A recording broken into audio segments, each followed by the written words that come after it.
Hey there, so today we have another review. This is a beer from Ellipsis. This is FNGs. So this is FNG. This is double IPA, Eldorado, Simcoe, and Citra, 8.3%.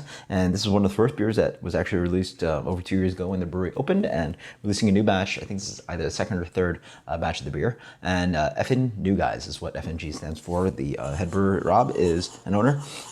One of the owners is Military Reserve. So we get some military references up in those beers. So this is one of the darkest, actually, New England IPAs produced. This comes in a beautiful kind of rich, sunny, medium gold color. Definitely a lot darker than a lot of New England IPAs. Has a nice kind of rich orangey hue to it.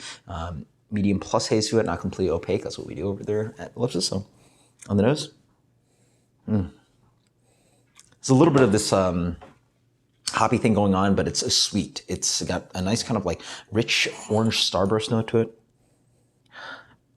Mangoes.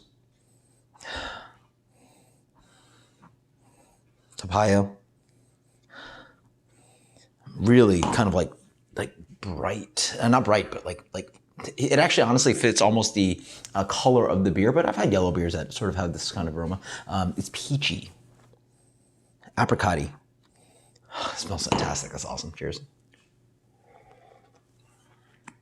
Oh wow. So. Having been familiar with this beer, this has to be one of the best double IPAs that I think the brewery has produced. It's got really, it really needs to warm up. It's one of the beers that actually has a nice kind of expressive more quality as it warms up. In general, this beer is a dangerous 8.3% double IPA. I think I personally honestly prefer our double IPAs over our single IPAs. There's a nice rich kind of like light biscuity note in the middle, not rich, but medium biscuity note in the middle. Has a nice dryness to it, none of that hot burn kind of thing. The beer has a nice kind of fluffy mouthfeel without being that kind of creamy, sludgy, sludgy is I guess a bad word, but that like rich mouth coating, creamy New England IPA kind of thing going on that a lot of beers have. On the palate, there's, I get it. There's a bright, kind of like juicy fruit kind of thing. It's so strange because our yeast never expresses it. So I'm not quite sure what's going on. It almost has like a light Hefeweizen kind of thing going on, which the Treehouse strain does do. So it has that kind of like bubblegummy light thing going on, but then follows on with a lot kind of rich mango notes, peachiness, apricot. And there's just an intense, like ripping, like tangerine thing that just like rides. It's sweet, it's dense, it's dripping. This is a killer beer. This has to be, is it the best beer that we've ever produced? I want to say it is.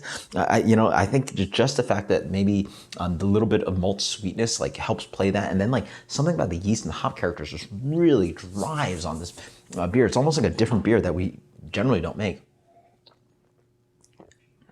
Yeah. It honestly does not taste like an Ellipsis beer, other than the fact like the other half end of it, where the rest of it sort of dries out quite nicely, none of the hop burn kind of thing, a lighter kind of watery note without the rich kind of chalky thing they get from a lot of New England IPAs. I think this is killer. Honestly, I had this back-to-back next to Mylar bags, which given 99. You drink that beer and you drink this next to it, and the fact that it can even like remotely stand up is just absolutely fantastic. This, in my opinion, is the best beer we've done. This beer for me gets a solid 97. This is Ellipsis Brewing FNG. We still have it available for it, so get it. Absolutely love it. Until next time, guys. Cheers. Killer.